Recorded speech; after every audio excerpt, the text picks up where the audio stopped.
degmada Dharkeenley oo sanadkii hore ku guuleystay tartan kubadda cagta degmooyinka gobolka Banaadir ayaa kulamo saaxiibtinimo muddooyinkii ugu dambeeyay la qaadanaysay ciyaartooyda horyaalka heerka koowaad ee Somali Premier League iyo kuwa gobolada ayadoona saaki kulan saaxiibtinimo ay ku soo dhaweeyeen gudaha garoonka jaamacadaha degmada Hodan ciyaartooy ka socotay degmada Walaweyn ee gobolka Shabeellada Hoose soo dhaweyntii bogaadin ayeen halkaas ugu muujiyeen aad iyo aad ma santahay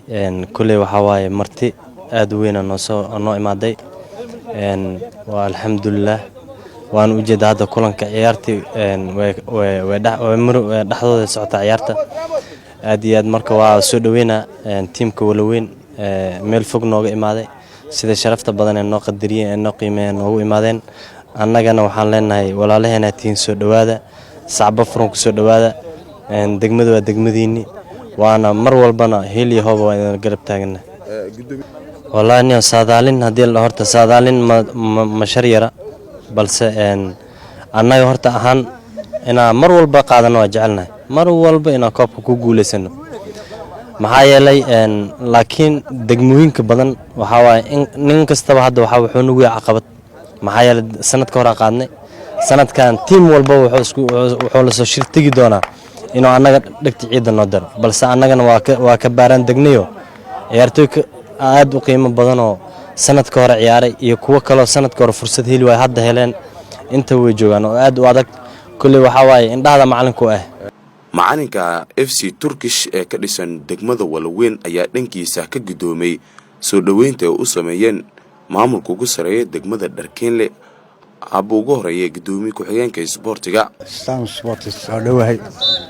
maanta waan soo aadnigaan Dharkeenley annagoo u socna ciyaar saaxiibtinimo aan wadana koox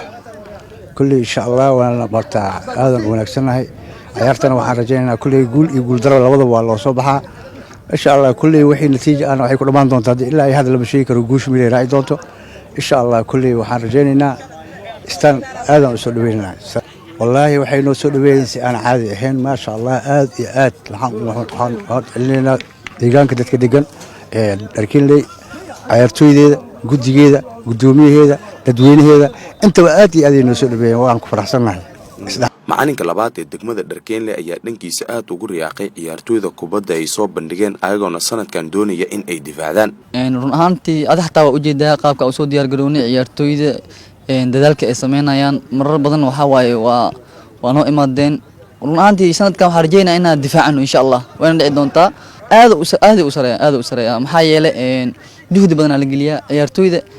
waxa u maleynaa inay tahay ciyaartooyda kaliya oo laba waqti almitayso subaxna way almitayaan galabna way almitayaan marka waxay ka saacidaysaa inay si fiican isku fahmaan neef fiican yeeshaan insha Allah dadaalka sanadka hor la geliyo mid ka badan la gelinayaa guush sanadka hor ay keeneen guul ka fiican ay keenaan insha Allah waxa waaye meesha kaliya oo anaga ka dhisana waa taageera run ahaantii garoon Koonis iyo degmada Dharkeenley hal isku jiraan waa ogtahay sometimes hadaa fiiris garoonka barka bar degmada Dharkeenley waa hadii leeyin 3 meelood 2 meel taageeraha degmada Dharkeenley waa marka run ahaantii waxaan rajaynaynaa in oo sanadkan sida ay u maajireen kasi badan ay u imaadaan la'aantoodna anaga wax ma noqon karno waxaana u sheegaynaa guusha inay halkooda ka sii wadaan aana guuleysan doona sanadkan inay difaaci doona insha Allah garoonkana ay soo buux dhaafiyaan degmada Dharkeenley gobolka Banaadir oo sanadkii hore ee 2019 ku guuleystay tartan kubadda cagta degmooyinka gobolka Banaadir ayaa sanadan waxay doonaysaa inay difaacato tartankani xilli 5 December ee xasuuqay u geystay dhankeeda degmada Waaberi Xuseen Maxamed Hadaafo